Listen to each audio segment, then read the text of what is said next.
guys, welcome to Better Bachelor. My name is Joker with a face for radio and a voice for print. Recording from the temporary studio from the back cave, where you can see I got mops and a bunch of solar panels and equipment, and I'm doing a bunch of work out here today. But I thought I would at least try a little bit of a setup so my audio's better. I've got some sound dampening curtains and some carpeting in, and trying to get the echo down where I can sound halfway decent. If you've seen some of the live streams that I did off my phone out here, it was very loud and echoey in the building. So that's coming along. I'm very excited to be able to finally be out of an apartment and be in a building that I own, where I can put together a good-looking studio and maybe have some guest appearances and some call-in shows and some other fun stuff. This is from the New York Post from today. Making women look dumb is a disturbing new podcast trend. Now, leave it up to the media to come to the defense of women that don't sound very good on the internet. But Fresh and Fit and this whatever podcast, they grab club girls and only fools girls and needless to say, maybe some of the lesser, the lesser good, I don't know, the lesser good representation of women. They're definitely pulling from the bottom of the barrel, but it's entertaining. It's fun, and that's why they're doing it. They're purposefully not, bringing in experts or, the woman that has 4 PhDs. They're bringing in the club girls to make fun of them. But the thing is, a lot of guys that are out there dating and are running into women are running into these girls. And this is a lot of the girls that men have choices to date from. And so I think it's good that they highlight this stuff. But here comes the media, legacy media, to the defense of the poor women who, can't be blamed for this stuff. They're always the victim. They say here, for shame. A podcast with hundreds of thousands of subscribers and followers across online platforms is stoking the flames of controversy by belittling female guests and making them look dumb. Let me just put a pin in that. The girls are belittling themselves because they're only fools content creators and club f***s, and they're making themselves look not so bright. Whatever host, Brian Atlas, masquerades as a dating talk show while delving into gender roles, body counts, and the legitimacy of the patriarchy. Oh boy, they're all out for the attack on him. The podcast team uses social media to seek women panelists, only to later roast them online in snippets pandering to the virality of the inflammatory hot takes. In other words, it's perfect clickbait. I agree, it is perfect clickbait. Looking at my camera over here, I'm not sure if you guys can, I hope you guys can read the print on this. Again, this is not the greatest setup I have, so I hope you can read along. It'll be corrected. I'll bring my desktop out here in the days to come. And of course we have, these guys are not necessarily the best representative of men everywhere either. You've got a couple of, I know one's, I think Destiny, I don't know who the other guy is with the dyed hair. You've got a couple of conservatives. You got a red pill guy here that has been caught saying some very bad things, which I'm not going to go over in this video. They say in one episode, the panelists, who are all women, rate themselves as 10s, much to Atlas's shock. I'm going to be honest. I'm not going to rate you guys, but none of you are a 10, he says in response, prompting a chorus of agreement in the comments by users cruelly joking about the women's weight and appearance. Okay, let's break that down. Every one of these girls who are decidedly average, not exceptionally intelligent, not the creme de la creme, when he says, rate yourselves, every woman on the panel said she's a 10. And he's like, you're 10s? You have nothing to improve upon? You're perfect? And the girls were like, yep. Okay, far be it from me, but if that is roast worthy. If men did the same thing, this article would be out here making fun of the men calling themselves 10. But instead of making fun of the women who are thinking themselves to be goddesses among men, they're here picking on the men for calling them out on their ridiculousness. In another, Atlas grills the panelists on their body counts or how many people they've been intimate with and is met with resistance. It doesn't matter to me, but it matters to you guys, one woman said. That is correct. Yes, it does. Gesturing to the men sitting across the table. So I'm not going to go and put myself out here and say my body count just for you two to ridicule me or something. When she says that, she means she has a high body count. And they probably called her. And I have not read this article ahead of time. I wanted to give a raw take of it. While Only Fools model Nicolette Nickel admits that her appearance on the podcast was to bolster her own following. She told Vice that clips were definitely chosen to create controversy and make her look dumb and shame her. Well, look, here's the thing. Yes, of course they are. They do snippets with politicians, businessmen, men in general. They do the same thing. They do the same thing to Andrew Tate. They do the same thing to Tucker Carlson. They do this everywhere. So to act like they're doing something nefarious is just absolute crap. And who is she talking to? Vice News. Or Vice, I should say, because Vice News doesn't exist anymore because they went bankrupt. So, of course, they're going to take her worst clips.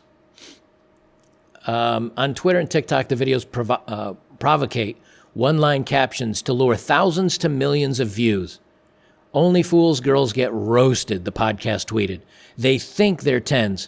What about with no makeup, reads another tweet. Yes, again, this is all accurate. What about the girls that are shaming men at the gym? What about girls doing the same exact thing, where they go up and mess with a dude and then make him go viral? This is literally the same thing. How is this any different?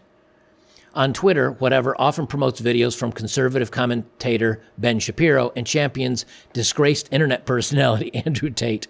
I don't think he's that. Maybe he's disgraced in your eyes. He still has tens of millions of followers. Of course, and then they have to say everything that Tate has been accused of. Of course they do, because that has everything to do with shaming the women, right? The podcast following has grown amid backlash, with aghast critics slamming the show for talking down to women while dubbing Atlas an Andrew Tate wannabe. Okay, so they're making fun of one of their friends, making fun of Atlas. Who cares? But yeah, they are talking down to. Look, I'm sorry, but if women can't hold their own in a conversation and they're coming across sounding dumb, you're going to have a tendency to talk down to them. You're not going to talk up to them, that's for sure. Tell me you despise women without telling me you despise women, and don't forget the condescension.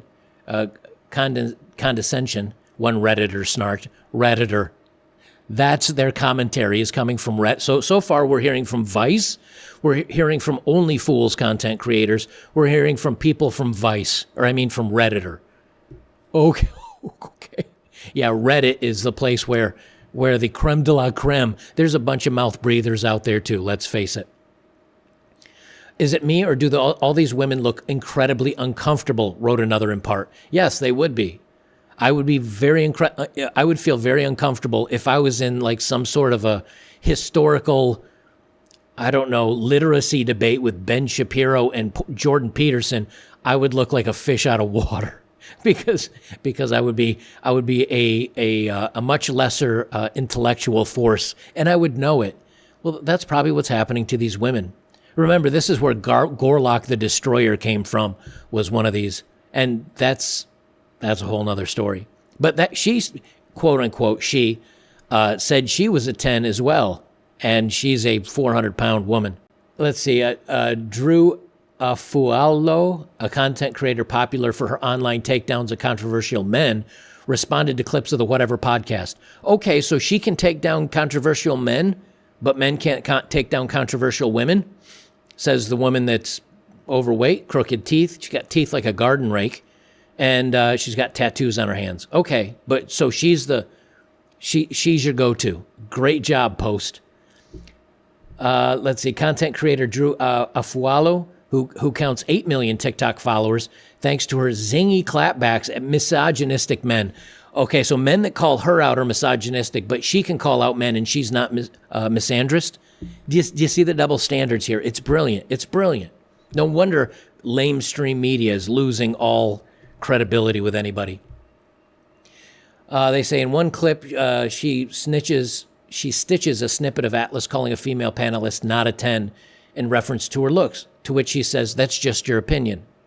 Yes, again, but we're calling out the incredible standards and ridiculousness of these women. And then when you do so, the media is going to come out and call you out. This is the whole point. This is the whole point. Somebody else says, F this podcast for real. Hey, you know what's awesome? It's just like in the days of TV and radio. If you don't like something, change the channel. You don't have to watch it. But now, see, this is something that these content creators do. I do not do this. I don't want to do this. I don't want to really be that controversial. That's not where I go with this stuff. But there are people that end up hate watching this stuff. People tune into Fresh and Fit to hate watch them. People tune into Pearly Things to hate watch them. And that's great. They get the views. They make money off those people. That's great for them. I'm not into the controversy personally, but it's working because now people are going to be like, whatever. I haven't heard of this podcast before. Let me go look it up. And they become even more popular. And then people like myself and probably you guys will be like, oh, I'll go listen to them roast women. Whatever isn't the first podcast of its kind to ignite frenzied fury online, or as Vice puts it, fuel the gender culture war. Oh, okay, these guys are fuel. No, these guys are the snapback and the response to your ridiculousness. They say TikTok and Twitter are flooded with snippets of talk shows, men in their living rooms with microphones that are prompting women to mock them and beg to stop giving men microphones. Oh, but that's fine. If you go down through the articles, they're just slamming the Post for this ridiculousness. Let's see what the responses are to the New York Post. Why are they all grayed out? Oh, you know what? I bet did they delete it? They couldn't have. Why is it all grayed out? I put this link in my bookmarks. Oh, here we go. Okay. Maybe these people are just dumb. Ever thought of that? What do you mean the men to make them look dumb? LOL. They tell the truth. Have you ever considered these women are actually just dumb? Now, all those comments that I just read are basically ratioing, because the article has 1,700 likes. This person, women posting their L's, which is a great account to follow over on Twitter. Have you considered these women are just actually dumb? 4,300 likes. So the post is getting ratioed on its own bad takes. Oh, Rollo Tomasi chimes in Britain's defense, most of the work is already done for him. I agree. Oh, in Brian's defense, he says, most of the work's already done for him. Yeah, so basically what is everybody posting in here? Yeah, well, if they weren't dumb, then maybe they wouldn't look so dumb. So you got to admit that's kind of funny. Guys, thanks again for being patient with me while I go through my changes. I'll be back in the regular studio tonight for movie night. We're going to be watching Unforgiven, and we're going to be watching Weird Science. I wish Weird Science had more gratuitous 80s breasticles in there. Unfortunately, they don't. But we'll be watching that. I do my live stream. We have drinks. We share memes. We have a laugh. So come on over and join us for that today. I'll have something else out for you later on today. I don't know if it'll be in studio here or something I record while I'm out in the field working, but I really appreciate you working with me through these growing pains while I make sure I have a secondary studio, because I really want to be out here on my land, because I can record a video and then I can go work on something, and while I'm thinking, and then I'm like, oh, I got an idea. I can sit back down and record it. Between here and my apartment's about 20 minutes, 30 with 5 o'clock traffic. And so I want to try to move my work out here as much as I can. So I appreciate you going through the growing pains with me. We'll see you in the next one.